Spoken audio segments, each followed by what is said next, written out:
트럼프 대통령이 일본과 관세 협정을 체결했습니다. 관세를 대폭 낮췄는데 즉석에서 트럼프 대통령이 펜으로 수정을 하면서 관세를 1% 낮출 때마다 뭐 사라 요구가 많았다고 합니다. 우리 정부도 잘 보고 반면교사 삼아야 되는데 이 걱정은 줄줄이 우리 정부의 경제안보 수장이 바람을 맞고 있어서도 걱정입니다. 자, 일단 즉석에서 펜으로 수정한 것부터 함께 보시죠. 자, 이 사진이 공개가 됐는데 일본과 관세 협정 최종 단계에서 일본의 대미 투자액을 4천억 달러라고 프린트가 돼 있었는데 그걸 즉석에서 찍찍 5천억 달러로 수기로 수정을 했다는 겁니다. 좀 크게 볼 수 있나요? 잘 안 보이는데요. 최종 5,500억 달러로 발표를 했습니다. 이렇게 찍찍 5천억 달러로 좀 수정을 했다라는 거죠. 1%포인트 낮출 때마다 트럼프 대통령이 여러 가지를 요구했다라는 현장 전원이 나왔습니다. 비하인드 스토리입니다. 관세 1%포인트 낮출 테니까 대신 이걸 주지 않겠나. 쌀 수입을 늘리는 건 어떻겠나. 반도체 투자 지원액을 늘리는 건 어떻겠나. 보잉을 더 살 수 없냐. 굉장히 비즈니스맨입니다. 우리도 잘 보고 반면 교사를 삼아야 됩니다. 그런데 뭘 만나야 협상을 하죠. 구윤철 경제부총리가 비행기 타기 1시간 직전에 그것도 이메일로 2+2 협정 일정이 취소됐다는 통보를 일방적으로 받았습니다. 발을 돌렸습니다. 그 장면 취재돼 있습니다. 언제 가능하냐라고 해서 일정을 빨리 잡자 다시 라고 그쪽에서 연락이 왔기 때문에 언제쯤 연락이 오죠? 오늘 아침에. 언제요? 오늘 지금 여기 들어와 계실 때? 네, 얼마 안 됐어요. 연락받은 지가. 이유는 따로 안 밝혔어요? 네, 이유는 굉장히 명확히 밝히지 않았는데 미측하고는 계속 얘기를 하고 있는데 그냥 밝힌 게 베센트 장관 일정이 안 된다. 네, 긴급한 일정 때문에 안 된다. 어렵다. 그래서 빠른 시간 내에 가능한 때가 언제냐 라는 걸 갖다가 물어보면서 연락이 와서 빠른 시간 내에 될 거라고 보십니다. 경제부총리예요.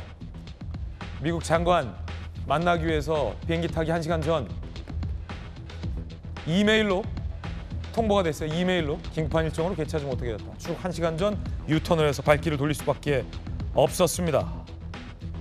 이뿐만이 아닙니다. 안보수장도 바람맞았습니다. 위성남 안보실장 2박 4일 방미했는데 국무장관 못 만나고 대면 협상은 불발됐습니다. 대기만 하다가 돌아왔습니다.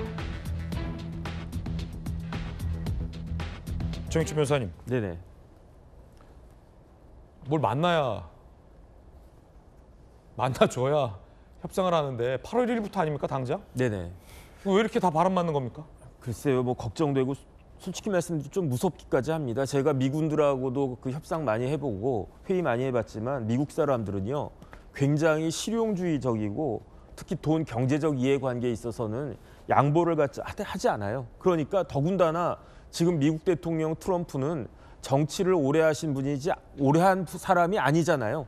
정치가라기보다는 오히려 비즈니스맨이라고 생각할 수 있고 협상을 정치가가 잘합니까? 비즈니스맨이 잘합니까? 자기 이해관계에 훨씬 더 민감한 사람들이 그 비즈니스맨들 아니겠는가? 예. 저는 그런 생각 들고 트럼프 대통령이 4천을 갖다 5천으로 찍찍찍 한 거 일부러 한 것도 일부러 한 행위 아닌가? 그런 의심까지 드는 게 다 그 사진 기자들이 사진 찍고 있다라고 하는 거를 아는데 일부러 저렇게 또 행동한 것이 아닌가? 저는 그런 생각이 들고요. 그런데 지금 그 관세 협상하는 데 있어서 미국하고 우리나라하고의 그 협상하는 모습을 보면 프로하고 아마 선수들이 야구 게임한 것과 뭐가 다른가? 저는 그런 생각까지 들고요. 쉽게 말하면 미국의 냉정한 사업가하고 조선시대 양반, 조선시대 선비들하고 협상한 거 아닌가? 그런 생각 들고요. 그다음에 그런데 칼자루는 누가 쥐고 있는가? 미국이 쥐고 있잖아요. 그렇다라고 하면 우리 정부가 훨씬 더 엄청나게 많은 준비를 해서 조금이라도 우리 그 국익을 지켜야 되는데 과연 지금 그렇게 하고 있는 것인가? 그러니까 뭐 장관들부터 시작해가지고 안보실장까지 저렇게 바람 맞고 있는 그런 모습이 굉장히 불안하고 더군다나 이제 트럼프 이제 좀 있으면 스코틀랜드인가 어딘가로 휴가 가가지고 그리고 난 다음에 그러면 이제 8월 1일이거든요. 그때까지 우리 정부 뭐 할 수 있는 것인가 여러 가지로 진짜 우려가 된다 이런 생각 듭니다. 박정호 의원님, 물론 이 자꾸 바람 맞히는 미국이 야속하긴 한데 이재명 대통령도 G7에서 트럼프 대통령의 일정 변경으로 못 만나고 왔고 안보실장 못 만나고 왔고 그리고 경제부총리도 못 만나고 와서 이게 바람도 한두 번이지 3번이면 미국만 탓할 수는 없거든요. 정말 우리나라 우리 정부 한미 외교 라인 괜찮은 겁니까? 일단 중국 속담에 닭의 목을 쳐서 원숭이를 길들인다 이런 말이 있어요.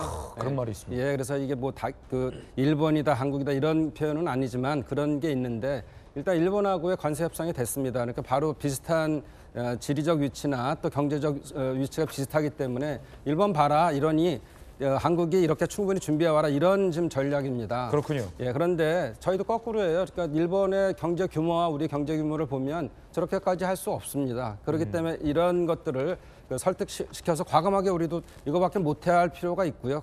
또 한 가지는 일본하고 또 다른 것은 우리의 방위비 협상이라는 게 있는데 그 방위에 대해서 일본보다 우리가 훨씬 더 중요한 거 아니겠어요? 그럼요. 대중국을 바라봤을 때는 그렇기 때문에 그런 협상 카드를 가지고 얘기할 건 확실하게 얘기해야지 트럼프는 저거에 대해 상대적으로 받습니다. 계속 굴종적인 자세를 하면 저 사람 더 세게 하는 스타일이기 때문에 비즈니스맨이기 때문에 우리도 그런 충분한 이유를 가지고 협상에 들어가고 요구할 건 요구해야 된다 이렇게 보고요. 제일 중요한 게 자동차 관세에 대한 문제였었는데 일본에 가이드라인을 줬기 때문에 그 가이드라인 정도에서 움직이면 된다 보고 또 다른 것은 그러기 때문에 이제는 다 국가들이 다자가 같이 힘을 모아야 될 때도 됐다 이렇게 생각을 합니다. 저렇게 사실은 4천만 불 했다가 그죠? 그러다가 갑자기 5,500만 불을 이렇게 올리는 거는 이게 있을 수 없는 얘기예요. 제가 나올 때마다 그 하피플로 계속 저 트럼프 대통령 나오는데 우리도 트럼프 대통령에 대한 연구소를 하나 더 만들지 해서 과감하게 나가야 됩니다. 박정학원에서 하나 만드는 거 어떠세요? 예.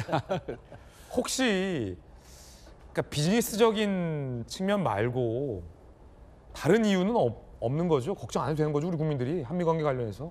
그럼요. 우리는 그 특수관계입니다. 한미 그 동맹이고 그리고 그거 자체가 지금 더 세게 하지 못해서 더 하는 것도 있을 것 같아요. 저는요. 그리고 막 이제 이재명 정부가 들어왔는데 어떤 정부야 이렇게 파악하는 것도 있고 그래서 충분히 가서 설명하고 지금 또 우리 우리 한미 의원 연맹에서 지금 또 갔습니다. 그리고 또 충분히 설득시키고 있고 그래서 그런 종합적인 노력을 해서 결국은 이 협상이 이루어진다 보고 국익이 최우선 아니겠습니까? 그런 차원에서 저희가 준비를 많이 하고 대결하면 된다 저는 그렇게 생각합니다. 네, 우리 정부가 우리 국익에게 도움이 되는 현명하고 지혜로운 성공적인 협상을 하기를 기원하겠습니다.